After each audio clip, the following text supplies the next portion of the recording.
안녕하세요. 돈 무서운 줄 아는 30대 여자입니다. 돈이란 힘이고 자유이며 모든 악의 근원이기도 한 동시에 한편으로는 최대의 행복이기도 하다. 미국의 작가가 한 말인데 돈 하나에 천국과 지옥을 오고 가는 사람의 삶을 잘 표현한 말이죠. 나이가 들고 돈을 벌면 벌수록 사람이 돈의 주인인지 아니면 돈이 사람의 삶의 주인인지 정말 헷갈리는 순간이 자주 찾아오는 것 같습니다. 이런 이야기를 하는 저 또한 그렇다고 돈을 멀리하는 사람은 아닙니다. 돈이 넘치는 집안이 아니라 저축 자체가 사치인 집안에서 태어나 누구보다 성실히 일하고 자식들을 키우지만 돈을 마음대로 하지 못하는 부모님을 보고 자란 저는 늘 언젠가 기회만 있다면, 능력만 있다면 돈을 쌓아두고 살고 싶다는 꿈을 꿨어요. 뭐 안 그런 사람이 어디 있겠어요? 그렇다고 돈을 많이 벌기 위해 대단한 사업을 시작하거나 부업을 한 건 아니었어요. 평범한 회사 월급쟁이가 할 수 있는 게 뭐가 있겠어요? 그냥 수중에 있는 월급을 쪼개고 쪼개서 주식 투자하는 인터넷 모임에 자주 나가서 정보 얻고 언제까지 기다려야 하는지 모르는 주식 투자를 하는 게 제 유일한 취미였네요. 근데 매일 시간 날 때마다 주식시장 조회나 하니까 정신에도 그렇고 건강에도 안 좋더라고요. 입사 5년 차에 제게 남은 건 피 같은 적금과 조금씩 쌓아모은 한 줌의 주식 투자, 그리고 1년에 1kg씩 찐 살이었어요.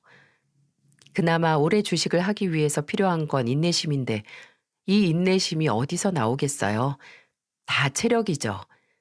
그래서 지역에서 운동 모임을 찾아서 들어가기로 했습니다. 그러다가 찾은 게 바로 볼링 동호회였어요.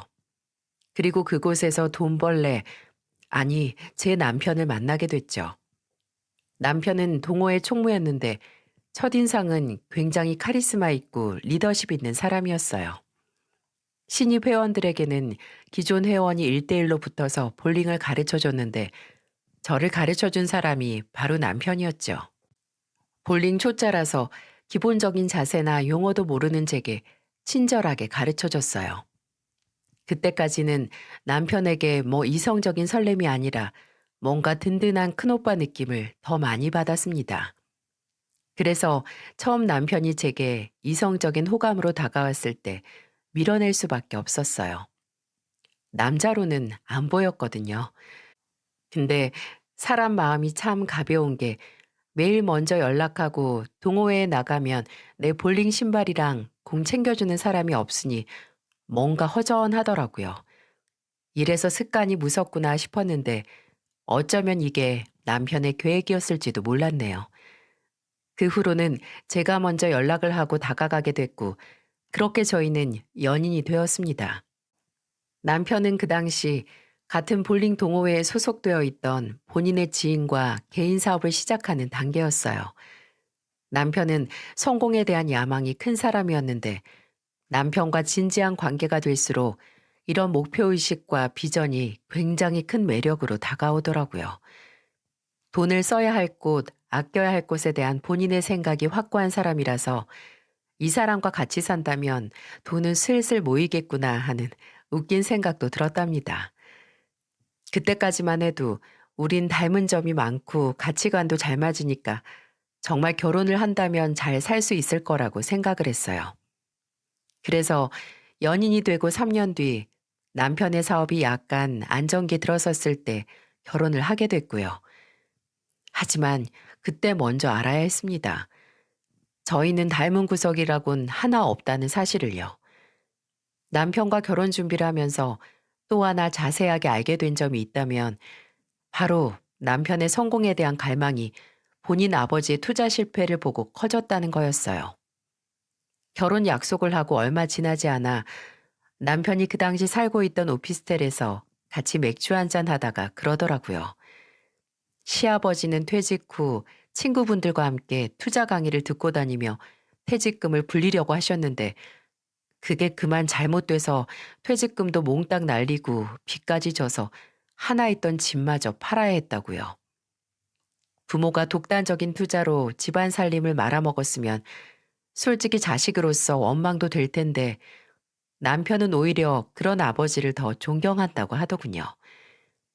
다 가족을 위한 선택이었는데 어떻게 자식으로서 손가락질을 하고 돌을 던질 수 있겠냐고요. 그때는 이런 우직하고 아버지를 사랑하는 깊은 마음이 다 좋게만 느껴졌네요. 가족에 대한 남편의 각별한 마음도 잘 알겠고요. 근데 이제 와서 생각해보면 제가 그 당시 남편에게 느꼈던 호감의 지점이 나중에 모든 비극의 원인이 됐다는 걸 생각하니까 헛웃음만 나네요. 결혼을 앞두고 시아버지의 주식 투자 실패로 온 가족이 이사를 할 수밖에 없었다는 시댁에 인사를 드리러 갔었습니다.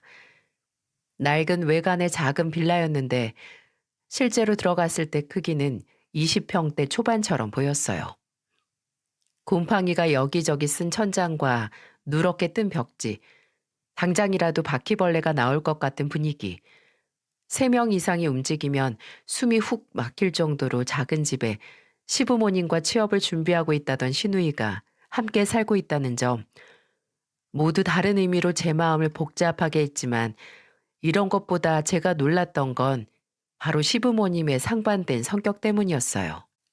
시어머니는 정말 누가 봐도 참 예의가 바른 분이고 다정다감한 분이라는 걸 알 수 있었어요. 제가 남편을 따라 시댁 현관을 들어서자마자 이렇게 말씀하셨거든요. 오느라 고생했어요. 집이 너무 좁죠. 그래도 은주양 온다고 해서 어제 저녁부터 좀 치우긴 했는데 그래도 은주양이 편하게 있다 갔으면 좋겠어요. 정말 친절하시죠? 그리고 제가 그때 사간 천혜향이랑 커피랑 차 세트를 받으시고 뭐 이런 걸 다 사오냐고 너무 맛있게 잘 먹겠다고 말씀해 주셨죠. 이렇게 다정한 어머니 아래서 자라서 남편의 성격이 그렇게 구김살이 없나 했는데 시아버지를 마주하자마자 대체 왜 시어머니는 시아버지 같은 분과 결혼을 하셨을까 하는 생각만 나더라고요. 일단 술을 엄청 드셨습니다. 며느리 될 사람을 앞에 앉혀두시고 소주 4병을 까셨으니 말 다 했죠. 그렇게 드셨으니 말마다 살짝 풀린 눈으로 저를 보고 아유, 이름이 뭐였더라? 라고 반복적으로 물어보셔서 참 여러 의미의 충격을 받았습니다. 아, 이름이, 그래, 그래, 은주. 우리 은주, 우리 새아가가 그걸 알아야 한다. 지금은 이런 집 구석에서 살지만 나 정만이가 잘 나갔을 때는 이것보다 훨씬 더 넓은 아파트에서 마누라랑 자식 새끼를 책임지고 살았다 이거야. 그 한 번, 딱 한 번 삐끗한 걸로 이런 쥐새끼나 살 곳에서 살기엔 억울하다 이거지. 우리 새아가는 뭐 집안에 빚이나 그런 거 없지? 아유, 아버지, 괜한 걱정하신다. 없어요, 없어. 그래, 다행이다, 다행이야. 우리 새아가도 시애비 보고 괜히 주식 투자한다고 했다가 피 보지 말고, 어? 주어진 것에 만족하면서 살아. 그래도 우리 용민이가 이번에 사업이 그나마 잘 돼서 다행이지. 잘 알겠지만 이 집에서 돈 나올 구멍도 없어서 하나 있는 아들 사업 밀어주지도 못하고 이번에 결혼한다고 했을 때 한 푼 쥐어서 보내지 못해서 이 아버지가 마음이 참 안 좋다. 그래도 너희들 나이가 한두 살이 아니니까 알아서 모은 돈으로 신혼살림 잘 장만하고 무엇보다 부부끼리 모든 걸 솔직하게 공유하고 존중하면서 살면 아무 탈 없이 잘 살 거야. 어? 이거 뭐야? 아이 옆편네 국 식었잖아. 아 진짜 눈치가 이렇게 없나. 뚝배기에서 김이 안 올라오면 제때제때 데펴서 와야지. 술맛 떨어지게. 본인은 시어머니를 전혀 존중하지 않으면서 부부는 존중해야 한다고 덕담을 하시는 시아버지의 말이 크게 와닿진 않았어요. 그저 그런 시아버지 옆에서 묵묵히 술병을 치우고 술잔을 채우고 식은 음식을 데펴오시는 시어머니가 대단해 보일 뿐이었죠. 시아버지의 말씀처럼 저희는 시댁의 도움 없이 저희가 각자 모았던 돈과 친정에서 혼수할 비용만 지원받아서 결혼을 했습니다. 저희가 도움을 받고 안 받고는 별로 중요하지 않았고 저는 남편 사업이 좀 안정기에 들어섰으니 결혼 후 조금씩이라도 생활비가 부족한 시댁에 용돈을 드리자고 먼저 말을 꺼냈어요. 오히려 그 말에 남편이 그렇게 말해줘서 고맙다고 할 줄 알았는데 남편은 오히려 거절을 하더라고요. 여보, 우리 둘이서 새 출발하는 거나 다름없는데 이제 막 돈 좀 번다고 여기저기 마음 가는 대로 쓰는 건 아닌 것 같아. 오히려 조금 잘 되기 시작한 이때 다른 데 한눈 안 팔고 바짝 열심히 벌어서 나중에 정말 여유 생겼을 때 우리 집이나 당신 집이나 도움 드리는 게 낫지. 안 그래? 남편은 그렇게 말하고 결혼하고 얼마 지나지 않아서 제게 부부 경제 계약서를 쓰지 않겠냐고 제안을 했어요. 뭐 거창한 건 아니고 그냥 살면서 돈 문제로 서로 감정 상하지 않기 위해 지켜야 할 규칙을 정하자는 거죠.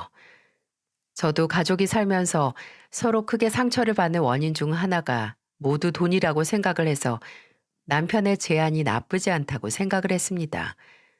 오히려 효율적이라고 생각을 했네요. 서로 의견을 조율한 끝에 총 4가지 항목을 정할 수 있었는데요.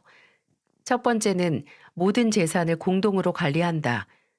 두 번째, 둘 중 한 사람이 가정 파탄의 원인을 저질러 헤어질 경우에는 공동 재산의 10%만 지급을 받고 깨끗하게 갈라선다.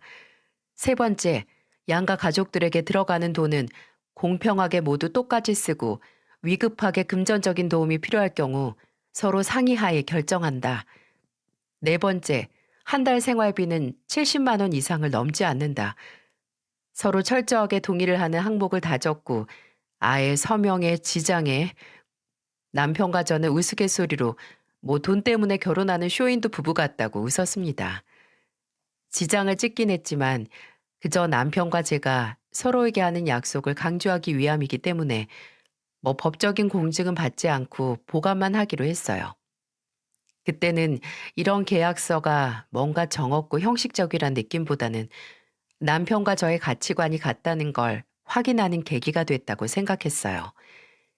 이렇게 대화로도 잘 풀어나가고 가치관도 맞으니 앞으로의 결혼 생활이 순탄할 거라고 믿었죠. 작은 전셋집에서 신혼을 시작한 게 나쁘지 않았어요. 그때까지만 하더라도 남편하고만 있다면 모든 일이 잘 풀릴 것 같았거든요. 순진한 사랑의 힘이죠. 근데 마냥 착각은 아니었는지 결혼하고 얼마 안 있어서 좋은 일이 생기긴 했어요. 하나는 제가 주식으로 돈을 좀 벌어서 남편 사업 자금을 좀 지원해 줄 수 있었다는 것과 또 다른 하나는 결혼하고 반년 만에 제가 임신을 하게 된 거였어요. 남편은 절 복덩이라고 불렀어요. 안 그래도 어디서 투자를 받아야 했는데 제가 투자로 낸 수익이 큰 도움이 됐고 곧 새 가족이 생긴다는 말에 남편은 앞으로 힘을 내서 살아갈 원동력을 얻은 것 같았어요. 저도 그런 남편을 보면서 힘을 냈고요. 저는 아들을 낳은 후 육아휴직을 받아서 한동안 가정에 충실했어요. 원체 일하는 걸 좋아하긴 하지만 그때가 남편의 사업에 있어서 중요한 시기이기도 했고 막 부모의 손길이 필요한 때에 아들과 떨어지고 싶지 않았거든요. 그렇게 제가 집에서 아이에게 집중하는 순간 남편 또한 점점 커가는 사업에 집중을 했습니다. 정말 결혼이라는 게 저나 남편에게 좋은 영향을 미친 건지 결혼하고 2년 정도 지났을 때 남편의 사업 또한 승승장구를 했어요. 정말 우리가 이런 연봉이 가능했구나 싶을 정도로 수익을 냈고 2년 만에 남편이 벌어들인 수익과 제가 주식 투자로 냈던 남은 이윤으로 저희는 자가주택을 마련할 수 있었습니다. 20평대 아파트에서 30평대 신축 아파트를 분양받을 수 있었고 이때의 운이 쭉 이어져서 몇 년 동안 집값도 많이 올랐더라고요. 사람의 여유와 넘치는 배려는 정말 돈에서 오는 건지 사업이 성공을 하면서 남편은 본인이 말했던 대로 가족들에게 베풀었습니다. 처음에 서로 이야기를 한 대로 종종 친정과 시댁에 용돈을 넣어드리고 또 원체 저희 집에 잘했던 남편은 경제적인 여유가 생기니 이런저런 선물을 하기 시작했어요. 하루는 아들을 데리고 남편과 친정에 가서 식사를 했는데 그때 남편이 저희 어머니가 친구분과 전화하는 내용을 들었나 봐요. 어머니 친구분은 부부 동반으로 제주도 여행을 가자고 하셨는데 어머니께서 좀 주저하셨나 봐요. 그리고 며칠 뒤 어머니에게서 연락이 왔는데 정서방이 여행 갔다 오시라고 비행기 티켓 값이랑 호텔 예약 비용, 가서 먹고 놀 비용까지 다 보내줬다고 이걸 받아도 되냐고 하시더라고요. 제게 말없이 저희 부모님을 위해 서프라이즈를 준비한 남편에게 너무 고마웠죠. 딸인 저도 모르고 넘어갈 수 있었던 부분이니까요. 이럴 때마다 저는 너무 고맙기도 하고 또 미안하기도 했어요. 처음에 의견을 맞추기로는 금전적인 도움은 양가 똑같이 하자고 했는데 남편이 너무 친정만 챙기는 것 같았거든요. 그래도 남편은 본인 부모님은 동생이 같이 살면서 다 챙기고 있으니까 걱정 말라고 하더라고요. 정말 모든 게 완벽했습니다. 살면서 크게 안 맞아서 갈등이 일어난 적도 없었고, 뭐 해봐야 제가 막 회사에 복직했을 때 남편이 어차피 본인이 버는데 일 그만두고 그냥 가정주부로 남아주길 바랐던 것 정도? 그것도 제가 지금까지 버텨온 커리어와 피나는 노력으로 올린 연봉이 아까워서라도 끝까지 다니고 싶다고 하니까 이해해 주더라고요. 정말 이대로만 간다면 문제가 없을 거라고 생각을 했는데 돈은 확실히 사람을 바꿨습니다. 결혼하고 한 4년 정도 지났을까요? 사업이 커갈수록 당연히 남편은 바빠졌죠. 그래도 중요한 때는 어떻게 해서든 가족을 챙기려고 했습니다. 저희 부모님 생신이나 아들 어린이집 화개회나 연극날 같은 건 무슨 수를 써서라도 챙기려고 했어요. 추억은 절대 돈으로 사지 못한다는 말을 하면서 가족에게는 돈으로 해결이 안 되고 꼭 마음으로 행동으로 보여줘야 한다는 걸 아는 사람이었거든요. 근데 그 사람도 지쳤겠죠. 매일 일하면서 가정까지 완벽하게 돌보는 게 어디 쉽나요? 약속을 어겨도 집에 늦게 들어오고 연락 없이 외박을 해도 최대한 이해를 하려고 노력했습니다. 근데 뭐든 돈으로 해결하려는 모습은 참을 수가 없더라고요. 추억은 돈으로 못 산다는 사람이 모든 걸 돈으로 해결하려고 하기 시작한 거죠. 처음은 소소한 불만에서 시작했어요. 하루는 제가 남편이 좋아하는 불고기를 쟀는데요. 근데 좀 간이 싱겁게 됐거든요.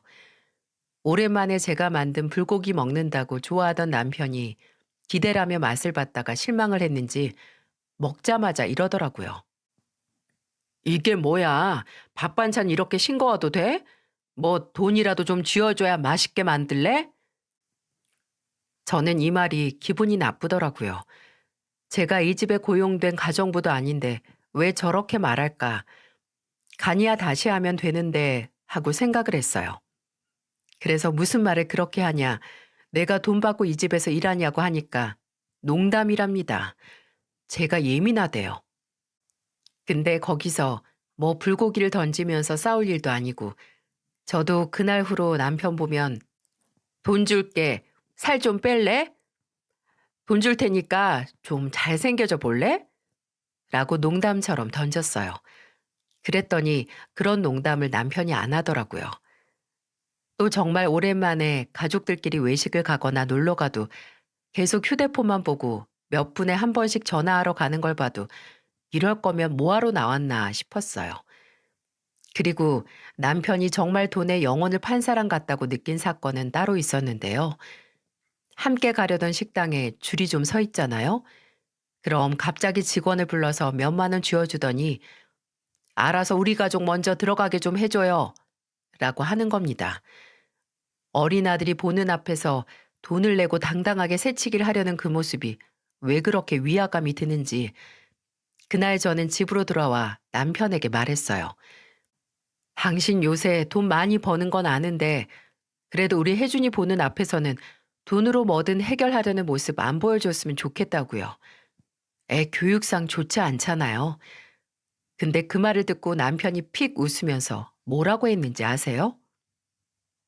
당신도 참 가난한 마인드가 나아지질 않는다. 돈으로 물도 사 먹고 좋은 경치도 구경할 수 있는데 왜 시간을 못 사? 그런 논리면 돈으로 장가도 가고 사람도 사는 것도 불법이면 안 되겠네? 바쁘신 당신이 나가서 혼자 돈으로 시간 사는 건 상관없는데 최소한 우리 아들 앞에서 돈으로 남들보다 먼저 식당 안으로 들어가는 물질 만능주의적인 모습은 보이지 말자고 부모로서. 황금에 눈이 멀어서 본인이 만지는 족족 황금으로 변하길 원하던 마이다스의 눈먼 광기가 이런 걸까요? 돈을 벌면 벌수록 성공하면 성공할수록 남편은 제가 아는 그 현실적이고 돈이 정말 어디에 쓰여야 하는 본질을 아는 사람이 아닌 것 같았습니다. 하루하루 달라지는 남편의 모습에 현실을 자각하고 있는데 또 그놈의 돈 때문에 사건이 터졌어요. 친정에 계신 어머니가 연락이 잘 안 되는 거예요. 전화를 해도 금방 끊으시고, 그리고 왜 사람의 촉이 있잖아요. 어머니의 목소리에서 태산 같은 걱정거리가 있다는 느낌이 드는 겁니다. 근데 어머니는 제가 무슨 일 있냐 물어봐도 없다고만 하시고, 그러다가 술 취한 오빠에게 연락이 왔을 때 알게 됐어요.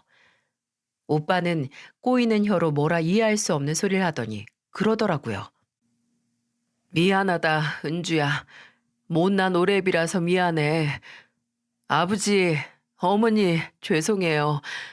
내가 돈만 잘 벌었어도 집 안 뺏겼을 텐데. 이게 대체 취중 진담인가요?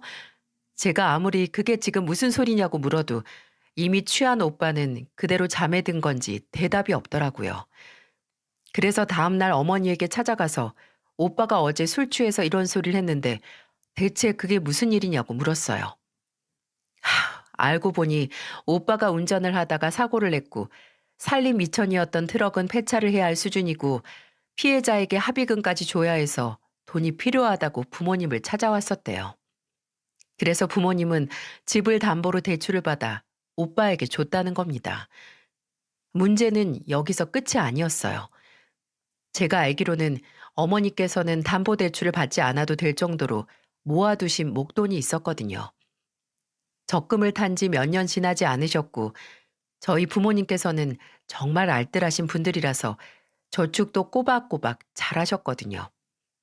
그래서 왜 오빠를 돕기 위해 하나 있는 집을 담보까지 잡아서 돈을 빌려줬는지 이해가 가지 않았죠. 엄마, 근데 왜 대출까지 받았어요? 엄마 적금 탄 거 있었잖아요. 오빠가 그 대출이자 못 갚으면 이 집 어쩌려고. 그 돈? 없어, 이제. 아휴, 엄마도 미치겠다, 정말. 제가 모르던 실상은 이랬습니다. 저희 오빠 문제가 터지기 몇 달 전, 어머니는 이모에게 간곡한 부탁을 받고 가지고 있던 적금을 빌려주셨다고 해요. 어머니께서는 6살 차이가 나는 동생이 있었는데 나이 차이가 좀 나서 어린 동생에 대한 애착도 강하셨어요. 근데 카드값을 세 군데서나 못 내고 있어서 신용불량자가 될 판이라고 대부에서까지 돈을 빌려서 그 이자도 눈 불어나듯 불어나고 있다고 살려달라고 했던 이모는 어머니에게 돈을 받자마자 잠적하신 거죠. 그냥 돈을 갚을 생각도 없이 빌린 겁니다. 이모는 본인의 언니가 본인을 얼마나 아끼는지 알고 있었을 테니까요. 돈을 당장 못 갚으니 배째라는 식으로 나온 이모를 어떻게도 못하고 어머니도 속만 끓여오다가 이제 오빠 문제까지 터져서 대출을 받게 되신 겁니다. 아직도 그때 쉴 새 없이 터지는 사건에 숨통이 막히는 것 같은 느낌이 생생하게 기억이 나요. 돈으로 얽혀서 대형 사고가 터져버린 걸 본 그 참담한 기분. 여기서 끝일 것 같나요? 여기서 끝이었다면 오히려 다행입니다. 매일 어머니와 친정집 문제로 저도 걱정이 이만저만이 아니었는데 그런 위태로운 상황에서 전화 한 통을 받았어요. 어머니였습니다. 어머니가 울면서 제게 말씀하셨어요. 은주야, 엄마 지금 병원이야. 너희 아버지가 현장에서 사고를 당하셨어. 이걸 어떻게 하니? 오빠가 갚지 못하는 대출이자 때문에 아버지는 현장 일을 늘리셨고 그렇게 초과 업무를 하시다가 현장에서 사고가 나서 크게 다치셨다는 겁니다. 아버지는 허리를 다치셨고 마비까진 가지 않았지만 다시 현장에 나가서 일을 못하실 정도였어요. 앞으로 몇 주가 될지 몇 달이 될지 모르게 집에서 간호를 받으시며 생활을 하셔야 했습니다. 어떻게든 이 상황을 벗어나 보기 위해 발버둥 치다가 오히려 늪에 더 빠르게 빠지는 것 같은 친정 부모님을 보고 더 이상 가만히 있을 수 없었어요. 제가 못 버는 것도 아니고 경제적인 여유가 있는데 부모님에게 도움을 못 드리는 건 말도 안 되잖아요. 하지만 제가 쓸 수 있는 돈이 저 혼자만의 돈이 아니기 때문에 저는 남편에게 상의를 할 수밖에 없었죠. 남편이 좀 변한 이후로 좀 서먹하긴 했는데 제가 아버지 사고를 알리자 남편은 진심으로 걱정을 하는 것 같았습니다. 그래서 저도 본론을 꺼낼 수 있었고요. 아버지가 당분간 일을 못 하실 것 같아. 근데 매달 나가는 대출 이자가 문제고 또 생활비랑 병원비가 큰일이니까 몇 달만이라도 내가 도움을 드리고 싶은데 혹시 당신은 괜찮아? 그럼 뭐 다른 방법이 없는데 어떡해. 부모님인데 가만히 있을 수도 없고 이번 주 내로 시간 내서 장인어른 병원에 가봐야겠다. 장모님도 위로해드리고. 여러분은 남편의 대답이 어떻게 해석이 되시나요? 예상보다 남편은 제 말에 긍정적인 반응을 보이더라고요. 저는 이 말을 당분간 친정의 경제적인 도움을 줘도 된다는 승낙의 의미로 받아들였어요. 근데 놀랍게도 전혀 동의나 승낙의 의미가 아니었네요. 제가 본격적으로 다달이 친정에 보내드릴 돈 액수를 상의하에 정하기 위해 남편에게 말을 꺼내자 남편은 세상 어처구니 없다는 얼굴로 이렇게 말했어요. 당신 정말 돈 보내려고? 아니, 그거 보내는 게 언제까지 될 줄 알고 보내. 왜 갑자기 말을 바꿔? 저번에는 당연히 도와야 한다는 식으로 말했잖아. 그건 말이 그렇다는 거고, 장인어른이 언제 다시 일어나셔서 일을 할 수 있으신데, 지금 생활비 보내드리면 앞으로 돌아가시기 전까지 보내드려야 하는 거야. 그냥 생활비가 아니라 당장 집 담보로 되어 있는 대출 이자에 병원비 좀 보탠다는 거잖아. 그러니까 그건 뭐 돈 아닌가? 여보, 막말로 내가 우리 집 문제 때문에 당신한테 우리 부모님한테 큰돈 보내자고 한 적 있어? 근데 왜 당신은 그런 말을 쉽게 꺼내? 우리 부모님도 힘들어. 우리 부모님은 뭐 돈 펑펑 쓰면서 사시는 줄 알아? 우리 처음 마음 그대로 계약서에 쓴 말 좀 지키자. 어? 지금 상황이 같아? 그럼 우리 집 상황이랑 어머님 아버님 상황이랑 똑같아지라고 고사라도 치네? 이때 제가 느낀 서운함과 배신감이란 아니 제가 적게 벌면 이런 부탁도 안 해요. 서운하지도 않았고요. 근데 월 1,000만 원 버는 사람이 어떻게 사랑하는 사람의 부모님이 힘들 때 도움 하나 안 주는지 미치도록 서러워지더라고요. 근데 또 생각을 해보면 정말 남편의 말대로 지금까지 시댁에서는 돈 문제로 저희에게 무슨 부탁을 하신 적이 없었어요. 남편은 정말 처음 계약서에 적었던 대로 금전적인 건 양가에 똑같이 한다는 말을 지켰고요. 아무리 그래도 이런 상황에서 그 계약서의 말을 지켜야 하나라는 생각과 그래도 둘이 약속한 건데 내가 너무 이기적인가 하는 상반된 고민으로 하루하루 말라가고 있었는데 지금 생각해봐도 정말 소름 끼치고 미친 듯이 억울한 사건이 터지고 말았어요. 처음에는 그냥 의아한 마음뿐이었어요. 아들이 남편 차에 어린이집 가방을 두고 왔다고 해서 그저 가지러 갔다가 차 뒷좌석에 온갖 명품 브랜드 쇼핑백을 발견한 적이 있었어요. 아무리 돈을 벌고 성공을 해도 사치품으로 낭비를 하는 사람이 아니었기에 놀랐죠.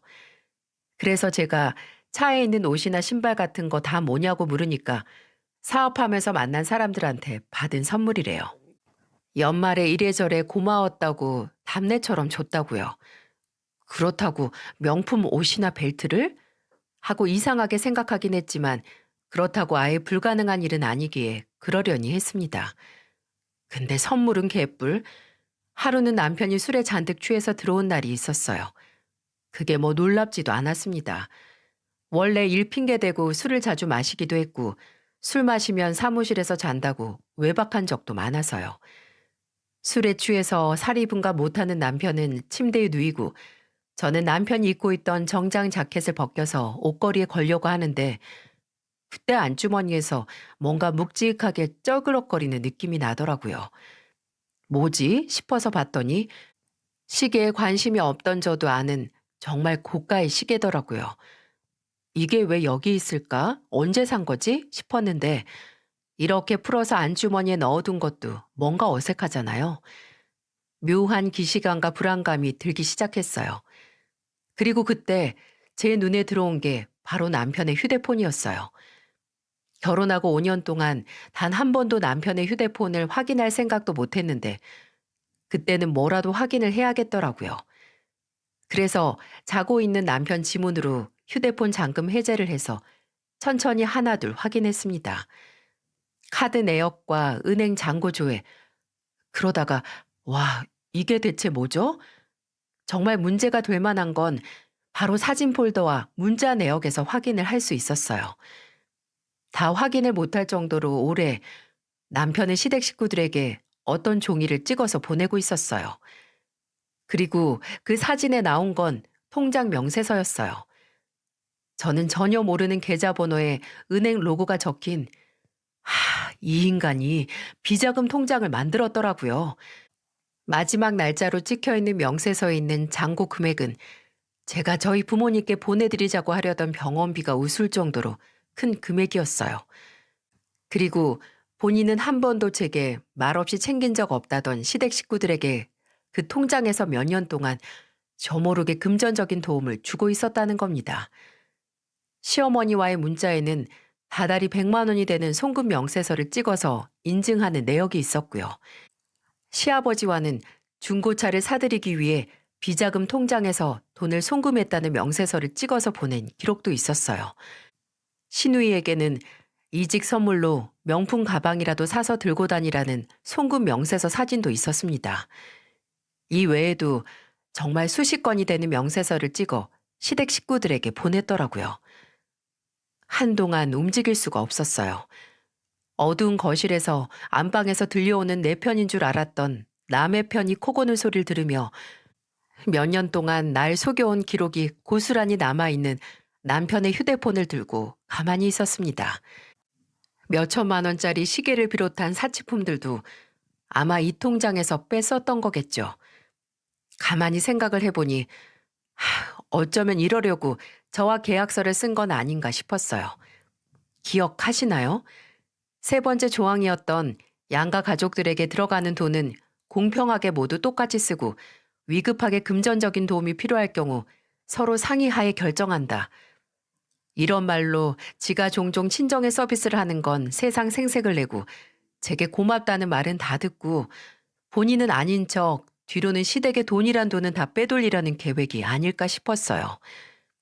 버는 돈이 달에 고정적으로 1,000만 원이라고 했으면서 남은 돈은 몽땅지 비자금 통장에 넣고 본인 식구들만 잘 먹고 잘 살았구나. 내가 옆에 있는데도 이렇게 기만을 했구나 하는 생각에 정말 차가운 눈물이 나왔습니다. 불현듯 직접 눈으로 확인을 하고 싶다는 생각에 집안을 이잡듯이 뒤졌어요. 사진 속 명세서가 나올까 하는 생각에 정말 그 새벽에 구석구석 다 뒤졌어요. 그러다가 제가 발견한 건 남편 비자금 통장의 명세서가 아니었어요. 하지만 그렇다고 화가 안 나는 건 아니었습니다. 그건 바로 남편이 여자들 나오는 술집에 갔다는 걸 인증하는 유흥업소 영수증이었기 때문이었죠. 심지어 제가 발견한 것만 석 장이었어요. 보니까 몇십만 원을 현금으로 결제했는데 이것도 비자금 통장에서 빼서 썼겠죠. 조금이라도 동이 트는 그 새벽의 증거를 더 찾겠다고 집안을 서성이다 보니 가슴이 아플 정도로 비참해졌습니다. 저는 남편 휴대폰 안에 있는 증거와 찾은 영수증을 잘 챙겨뒀어요. 그리고 코 골면서 자는 저 인간이 술에 깨며 말하기 위해 기다렸습니다. 무슨 변명이나 사과를 듣기 위해서요. 근데 제가 말을 꺼냈을 때 그 인간이 한 말이 뭔지 아세요? 이렇게 알게 된 건 나도 유감스러운데, 아니, 내가 내 돈 지키는 게 그렇게 죄야? 그게 다 당신 돈이라고? 당신이 그렇게 맹목적으로 믿는 계약서 다시 보고 와봐. 거기 첫 번째 줄에 뭐라고 쓰여 있나? 재산은 공동으로 관리한다고 했잖아. 나한테는 우리 부모님 챙기기 전에 계약서에 적힌 약속부터 지키란 인간이 이렇게 몇 년 동안 날 속여? 당신 나랑 했던 약속 계약 다 어기고 나 기만한 거야. 야, 막말로 그 계약서가 무슨 효력이 있는데 그거 그냥 종이야, 종이. 결혼하고 나서 그냥 장난삼아 적은 거잖아. 그걸 뭐 공증을 받았니? 뭘 받았니? 너 억울해할 거 없어. 나는 그냥 내가 번 돈 정당하게 내 가족한테 쓴 거야. 그 가족에 난 없나 봐? 그래, 몇 년 동안 속여온 인간이 무슨 가족이야? 말 나온 김에 차라리 잘 됐다. 네가 번 돈 평생 너 혼자 쓰게 해줄게. 이혼하자. 당신 가족이랑 그 돈에 파묻혀 죽든 뭘 하든 마음대로 해봐. 제가 이혼 이야기를 꺼내자 남편은 아예 믿는 눈치가 아니었어요. 웃으면서 그래, 그러고 싶겠지 라고 저를 비웃더군요. 저는 그런 남편에게 재산을 갈라서 이제 각자 수익 관리를 하자고 했고 남편은 오히려 지는 좋다고 마음대로 하라고 했어요. 일단 제 몫을 나눈 다음에 저는 이혼보다 더 급한 불을 꺼야 했네요. 그때 친정집 대출 이자가 밀려서 이사를 가야 하는 상황이었거든요. 어머니는 더 이상 대출 문제로 속 끓이기 싫다고 집을 처분한 다음에 대출을 갚고 남은 돈으로 월세를 구하려고 하셨어요. 그래서 보증금 5천에 월 70만 원에 그나마 적당한 집을 찾았는데 보증금이 좀 모자랐어요. 그래서 돈을 따로 관리하게 되면서 저는 우선 모자란 보증금 2천만 원을 어머니께 보냈습니다. 집 계약을 하고 은행 문제, 이사 준비에 아버지 병원 문제 등으로 정말 정신이 없었어요. 그래서 본의 아니게 몇 주 동안 이혼이 유보가 됐습니다. 하지만 그 인간과 헤어질 거라는 생각은 달라지지 않았어요. 집에서 마주칠 때마다 제가 무시하니 그 인간은 이혼은 언제 하냐? 이혼한다며. 거봐, 네가 무슨 배짱으로 이혼이냐? 라고 제게 시비를 걸었지만 저는 그저 곧 헤어질 거고 네 귀중한 돈 나한테 절반 내어줄 준비나 해 라고 했어요. 얼른 이 끔찍한 인간과의 생활을 끝내고 싶다고 생각을 했는데 이건 또 무슨 일인가요? 부모님 댁 이사가 끝나고 며칠 후에 어머니께서 전화를 하셨습니다. 아버지 문제인가 싶어서 얼른 받았는데 어머니는 무슨 일인지 잔뜩 성이 난 목소리로 제게 소리치듯 말씀하셨어요. 정서방 그거 대체 뭐 하는 놈이야? 네? 엄마 왜 그러세요? 그 사람이 왜요? 그 놈이 나 찾아와서 그러더라. 딸이 바람나서 빼돌린 2천만 원 차용증 써서 갚으라고. 집까지 찾아와서 지랄하다 갔어. 이제 좀 사건 사고가 끊어져야 하지 않나요? 언제까지 전화 한 통에 심장이 철렁거려야 하는지 막막했어요. 친정도 친정 나름의 문제가 있어서 제 이혼 문제는 아직 부모님께 말씀을 못 드렸거든요. 근데 그런 어머니에게 그날 이른 오후에 남편이 연락을 했다고 합니다. 이사하셨다고 들었는데 아직 못 찾아뵈서 죄송하다. 지금 잠깐 들릴 테니까 주소 보내달라고요. 저랑 싸운 후라서 부모님이 이사한 집 주소를 모르는 남편은 제게 들은 집 주소를 까먹었다고 어머니에게 거짓말을 한 뒤 친정으로 찾아간 거죠. 아무것도 모르는 어머니는 사위 온다는 말에 그래도 뭐 하나 먹이려고 요깃거리 만드셨는데 도착을 한 남편은 아까까지 다정하게 전화를 하던 모습은 어디 가고 어머니를 마주하자마자 삿대질을 하며 말을 했다고 합니다. 장모님, 그 사람한테서 2천 받아서 이 집 장만하신 거죠? 아, 그렇지. 설마 정서방은 모르고 있었나? 당연히 그 사람은 저한테 말 안 했죠. 이 돈을 어떻게 만들었는데.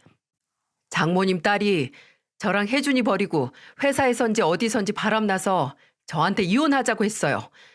앞으로 따로 살자고 재산도 가르자고 해서 가져간 돈에서 이 집 팔 돈 장모님께 드린 거라고요.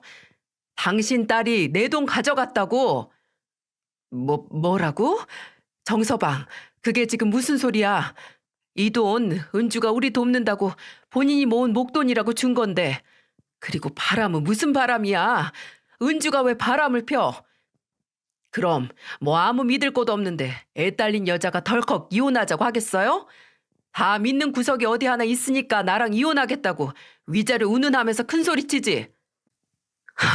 자네, 지금 그게 말이 된다고 생각해? 은주가 이혼 얘기를 먼저 꺼냈다고 바람을 의심해?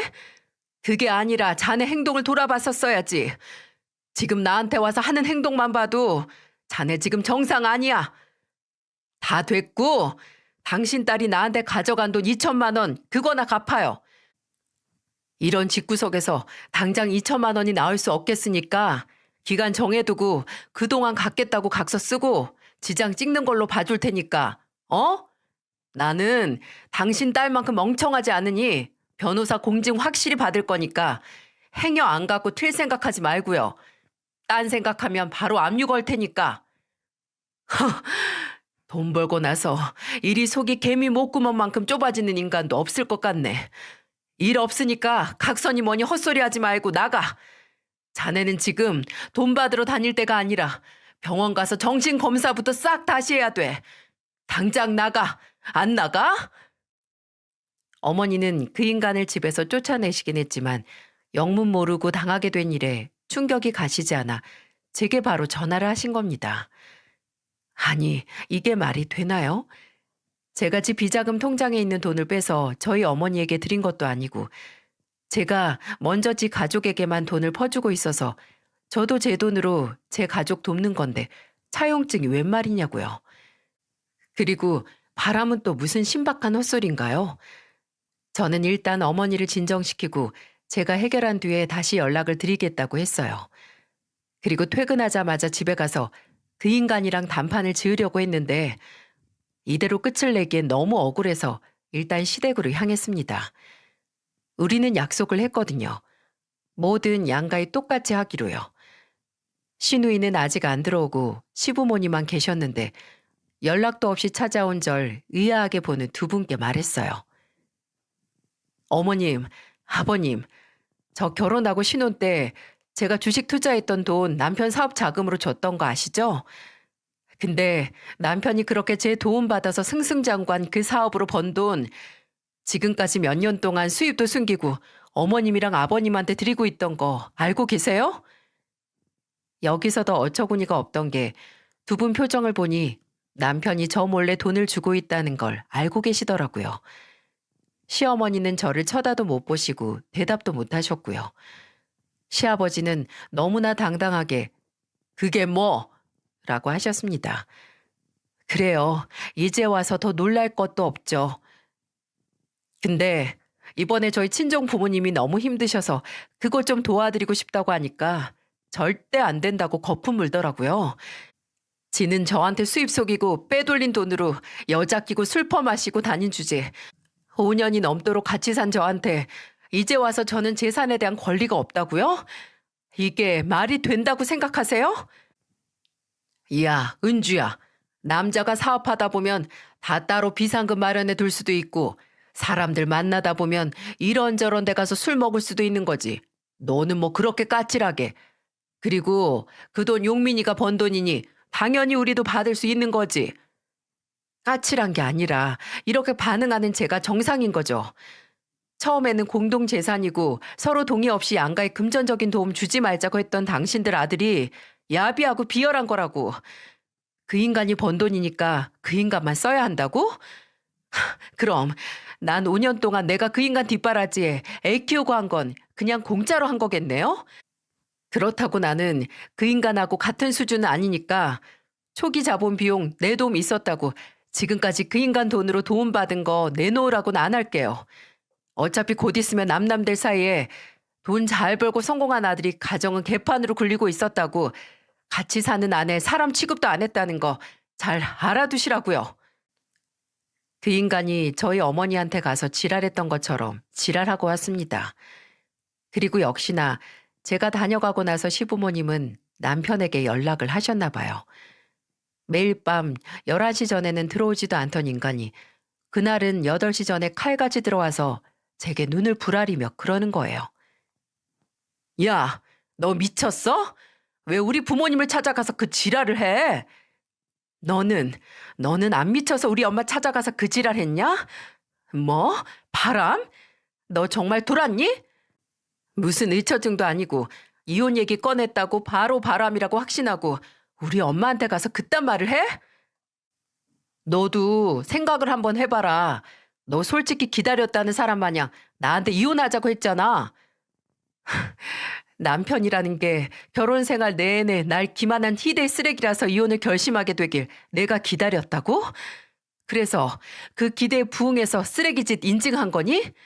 너, 나 사람 취급도 안 하고 무시했어. 지금까지 결혼 생활 내내 나 속이면서 내 가치, 내 역할 존중받을 필요 없다고 취급했고, 나 배신한 게 너라고. 야, 까놓고 말해서 너랑 나랑 둘이 같이 돈 벌었냐? 너 나랑 동업했어? 왜 내가 번 돈에 대해서 왈가왈부야? 너 진짜 네 애비랑 똑같구나. 부전자전이라더니. 그래, 당신이 번 그 돈 앞으로 혼자 펑펑 마음대로 쓸 수 있게 내가 나가겠다고. 나랑 이혼하면 야비하게 비자금 통장인지 뭐니 만들어서 추잡하게 숨어서 돈 쓰지 말고 마음대로 써. 어떻게 결혼 생활 내내 온전히 혼자서 돈을 벌었다고 생각을 할 수 있을까요? 지가 집을 비운 시간 동안 가정과 우리 아이들 책임진 사람이 나고 애초에 당신 사업자금 중 내 돈도 포함되어 있는데 지 돈 지키겠다고 지금까지 함께 열심히 살아온 저라는 존재를 아예 지워내려고 하는 것 같았어요. 지금까지 함께 해온 시간이 허무하고 비참했어요. 어떻게 결혼을 해서 평생을 함께 할 거라 다짐한 사람에게 이러죠? 저는 그 인간 없이 살 남은 제 시간을 구하기 위해 바쁘다고 미뤄왔던 뿔을 당기기로 했습니다. 일단 짐을 챙겨서 아이와 함께 그 인간이 있는 집을 나왔고 이혼 전문 변호사를 만나 상담을 시작했어요. 많은 건 필요 없었습니다. 저는 그저 당당히 제 아이에 대한 단독 양육권과 결혼 생활 동안 제가 기여했던 것에 상응하는 돈을 받으면 됐습니다. 이미 제겐 그동안 남편이 몇 년 동안 비자금 통장으로 저를 기만해온 증거와 심지어 유흥업소에서 문란한 생활을 했다는 증거가 있었기에 위자료와 양육권 재산 분할 소송을 하는 건 그리 어려운 일이 아니었어요. 그 인간이 절대 그 정도 돈은 못 준다고 항소를 해서 소송 기간이 길어지긴 했지만 제가 원하던 만큼의 재산을 받고 이혼을 할 수 있었어요. 그 인간은 끝까지 제게 너 같은 게 언제 본인처럼 돈 많은 남자를 만날 수 있겠냐고 후회할 거란 헛소리를 했지만 저는 그냥 그 돈에 깔려서 잘 살라고 하고 말았습니다. 돈이 가진 마력은 대체 뭘까요? 저도 돈을 좋아하긴 했지만 평생을 함께할 동반자와 공유도 못하는 돈이 대체 무슨 가치가 있는 걸까요? 근데 손자병법에서 돈이란 누구에게도 무한한 것이 아니라고 했던가요? 제 말대로 그 인간은 돈에 깔려서 죽진 못했습니다. 근데 돈 때문에 숨통이 막히게 되긴 했어요. 이혼 후 1년 동안 그 인간은 매달 거르지 않고 제게 양육비를 보내줬어요. 그런데 근래 몇 달 동안 보내지 않는 거예요. 아니, 그렇게 성공해서 비자금 통장에 몇 천씩 끼고 혼자 쓰던 사람이 한 달에 70만 원이 없어서 못 보낸다고요? 말이 안 되죠. 그래서 며칠 고민을 하다가 먼저 연락을 했어요. 근데 그 번호가 아니더라고요. 그래서 원래 알던 그 인간 사무실에 전화를 했는데 사무실도 정리를 해서 비었다고 하더라고요. 사무실을 이사하면서 전화번호도 싹 다 바꾼 건가 싶어서 참다 시어머니의 번호로 전화를 했습니다. 근데 1년 만에 전화를 하게 된 시어머니는 양육비가 밀렸다고 그 인간하고 통화를 원하는 제 말에 아무 말 없이 지금 그 인간이 쓰고 있는 번호만 알려주시더라고요. 아무런 설명도 없이 말이죠. 그렇게 시어머니에게서 받은 번호로 전화를 했는데 몇 번 받지 않다가 한 3번째쯤 전화를 받더라고요. 용건은 그저 양육비뿐인 저는 받자마자 양육비 문제부터 꺼냈어요. 그런데 이 인간 처음 들어보는 정말 걸걸한 목소리로 울부짖듯이 그러더군요. 나 지금 너나 혜준이한테 보낸 70만 원도 없어. 사업 쫓고 사기당하고 털려서 그 푼돈 하나 없다고. 이게 대체 무슨 소리인가 싶으시죠? 제가 알아먹지 못할 소리 하지 말라고 하니까 그 인간은 전혀 궁금하지도 않은 말을 세상 우울한 목소리로 하기 시작했어요. 그 인간은 저와 이혼 후 얼마 뒤 동업자와 문제가 생겨서 사이가 틀어졌고 이제 각자 길을 가자며 갈라섰다고 합니다. 이혼하더니 이제 사업 파트너도 잃은 거죠. 아니, 아무리 그래도 그렇게 잘 되던 사업을 접었으면 돈이라도 많이 남았을 거 아니에요. 그냥 통장에 가지고만 있어도 됐을 텐데. 하지만 그 인간의 가족 중에는 돈이 그냥 가만히 있는 꼴을 못 보다 한 번 낭패를 봤던 사람이 한 명 있었죠. 바로 그 인간 아버지 말입니다. 투자로 그렇게 탈탈 털려놓고 정신을 못 차렸는지 시아버지는 본인이 들은 토지 매매에 대한 투자 정보를 그 인간에게 말했고 이미 저와 같이 살던 아파트로 재미를 좀 본 그 인간은 사업보다는 땅으로 돈을 불리기로 마음을 먹었다고 합니다. 근데 그 결정이 그 인간이 평생 내린 결정 중에 최악의 결정이었던 거죠.